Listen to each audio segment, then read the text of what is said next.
Il-Kunsillier u kandidat tal-Partit Nazzjonalista Michael Briguglio tenna l-pożizzjoni tal-oppożizzjoni li tidħol sistema obbligatorja tal-pensjoni privata.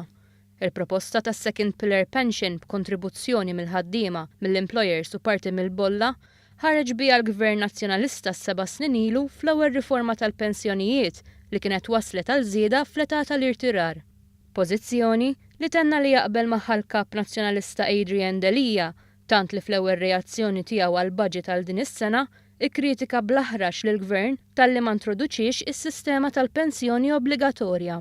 F'artiklu f'The Times, il-kandidat nazzjonalista Michael Briguglio akkuża lill-Gvern li warrab din il-politika u ffoka l-istrateġija tiegħu biex jiżdiedu n-nies fis-suq tax-xogħol fosthom ħaddiema barranin u aktar nisa fid-dinja tax-xogħol.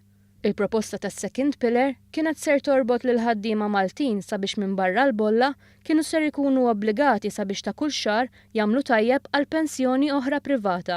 Għal Michael Briguglio, il-pensjoni tat-tieni kolonna għandha tapplika għal kulħadd u sabiex fi kliemu tkun soċjalment ġusta, il-Gvern għandu jagħmel tajjeb għal dawk il-persuni li minħabba raġunijiet soċjo-ekonomiċi ġenwini ma jistgħux jipparteċipaw f'dan it-tip ta' miżura proposta mill-konsulenti nazzjonalisti. L-Assoċjazzjoni Maltija ta' min iħaddem kienet ħarġet kontra din it-tip ta' pensjoni għal fatt li fi kliema din mhux biss tirriżulta f'tnaqqis fis-salarju tal-ħaddiema imma tfisser ukoll żieda fl-ispejjeż għal min iħaddem. Min-naħa l-oħra għall kuntlarju tal-Amministrazzjoni Nazzjonalista dan il-Gvern żied il-pensjonijiet lil eluf ta' pensjonanti mingħajr ma daħħal ebda piżijiet ġodda fuq il-ħaddiema.